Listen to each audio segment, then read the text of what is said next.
Assalamualaikum warahmatullahi wabarakatuh. Alhamdulillahirabbil alamin. Wabihi nasta'inu ala umuri dunya waddin. Wassalatu wassalamu ala asrofil anbiya'i wal mursalin sayyidina wa maulana Muhammadin wa ala alihi washabihi ajma'in, amma ba'du. Saya Sofiatul Rahma dengan NIM 2122268 dari kelas Tafsir Tarbawi G, berkarya, berbakti dan bermanfaat. Di sini saya akan menjelaskan materi tentang Q1, yaitu investasi kebaikan untung berlipat ganda.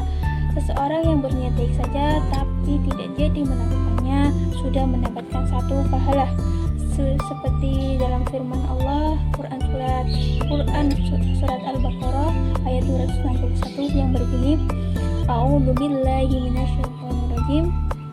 Masalul ladzina yunfiquna amwalahum fi sabilillahi kamathali habbatin ambatat sab'a sanabila fi kulli sumbulatin mi'atu habbah.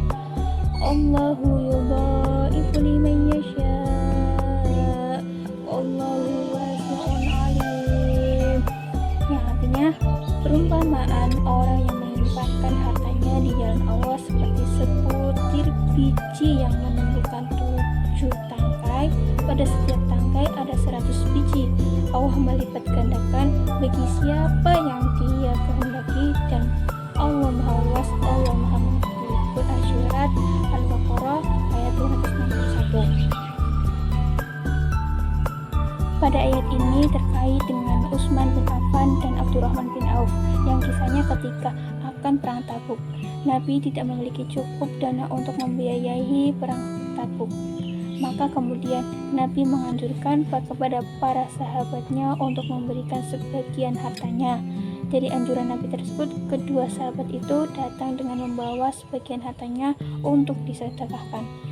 Orang yang berniat melakukan kebaikan sekalipun belum dilaksanakan mendapat satu pahala, sedang orang yang berniat berbuat dosa tetapi tidak jadi dikerjakan mendapat satu pahala, dan bila ia melaksanakan mendapatkan satu dosa.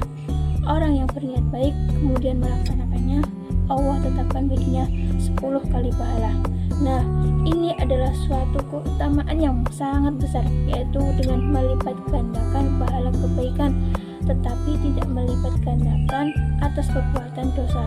Allah tetapkan keinginan berbuat baik sebagai suatu kebaikan, karena keinginan berbuat baik itu merupakan perbuatan hati yang ditekadkan. Nah, berdasarkan sabda ini ada yang berpendapat, sesungguhnya orang yang berniat berbuat dosa tetapi belum melaksanakannya dicatat sebagai satu dosa, karena keinginan melakukan sesuatu merupakan bagian dari pekerjaan hati. Ada pula yang berpendapat tidak seperti itu, sebab orang yang menggugurkan berbuat dosa dan menghapus keinginannya untuk berbuat dosa dan menggantinya dengan keinginan lain yang baik. Dengan demikian, dia diberi satu pahala kebaikan tersebut. Pada hadis lain, ia meninggalkan niat jeleknya itu karena takut kepadaku. Rasulullah memberikan kiat jitu untuk umatnya bahwa kematian bukanlah akhir dari sebuah investasi kebaikan.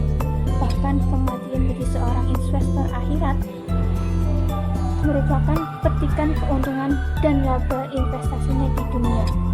Pahala yang berkepanjangan dan terus mengalir menjadi buah dari kelebihannya hartanya di dunia.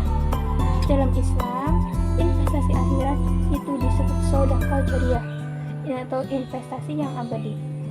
Harta yang diinfakkan dan dikeluarkan di jalan Allah dalam bentuk zakat dan infak sedekah atau sis, hibah, hadiah serta wakaf akan mengalir menjadi multi manfaat. Sebagaimana hadis Nabi yang berbunyi, apabila anak Adam meninggalkan dunia, maka terputuslah semua amalnya kecuali dengan 3 perkara, yaitu dengan sedekah jariyah. Kita beramal kepada orang-orang fakir, kepada anak-anak yatim yang lebih membutuhkan. Kemudian yang kedua yaitu ilmu yang bermanfaat.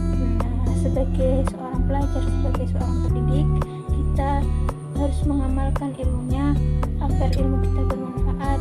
Nah, seperti kita mengajar di TPQ, mengajar di sekolah, Dan kemudian anak yang soleh yang mendoakan kedua orang tua. Nah, sebagai anak kita harus berusaha menjadi anak yang soleh, selalu membantu kedua orang tua, tidak membantah, dalam ayat 7. Dan barang siapa yang menanam kebaikan, maka yang akan ia petik adalah kebaikan. Dan barang siapa yang menanam keburukan, maka yang ia petik adalah keburukan pula. Maka dari itu berlomba-lombalah mencari kebaikan. Sekian, kurang lebihnya mohon maaf. Wassalamualaikum warahmatullahi wabarakatuh.